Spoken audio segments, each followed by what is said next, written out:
আল্লাহু আকবার, আল্লাহু আকবার, লা ইলাহা ইল্লাল্লাহ, আল্লাহু আকবার, ওয়ালিল্লাহিল হামদ। আম্মা বাদ। আসসালামু আলাইকুম দর্শক বন্ধুরা, আজকে এই যে ঈদের নামাজ পড়ে রয়েছি। তো নামাজ তো বললাম, ওখানে ভিডিও করা পারি নাই, ভিডিওর আগে পাশে দেখাইতেছি। দেখেন আজকের পরিবেশটা, এই সিগারেটটা নেন না। তো যাই হোক, এই যে দেখাইতেছি দেখেন। তো নামাজ শেষে যে খুতবা হইতেছে, এই খুতবার একটু মানে রেকর্ড করছি। খুতবাটা কীরকম হয়েছে দেখেন।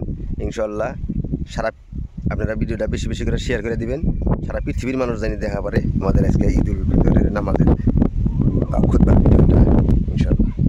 আল্লাহু আকবার, আল্লাহু আকবার, লা ইলাহা ইল্লাল্লাহ, আল্লাহু আকবার, ওয়ালিল্লাহিল হামদ। আম্মা বাদ।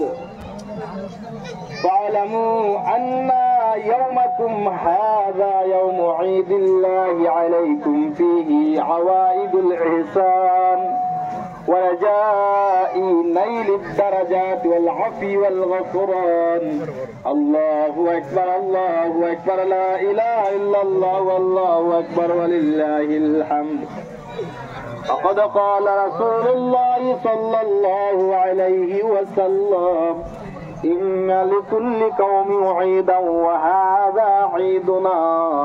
الله أكبر، الله أكبر، لا إله إلا الله، الله أكبر، ولله الحمد.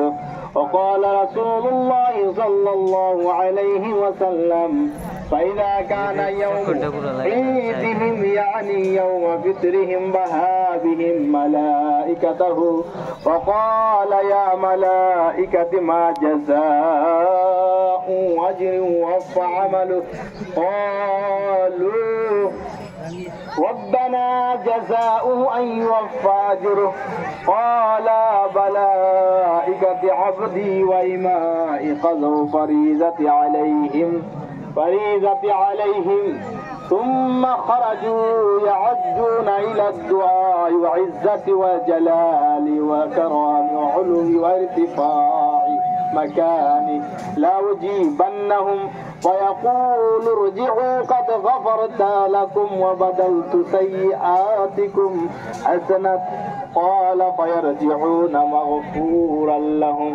الله أكبر، الله أكبر، لا إله إلا الله، والله أكبر، ولله الحمد. وهذا الذي ذكر في الخطبة العيدين. الله أكبر، الله أكبر، لا إله إلا الله، والله أكبر، ولله الحمد. أعوذ بالله من الشيطان الرجيم. قد أفلح من تزكى وذكر اسم ربه فصلى.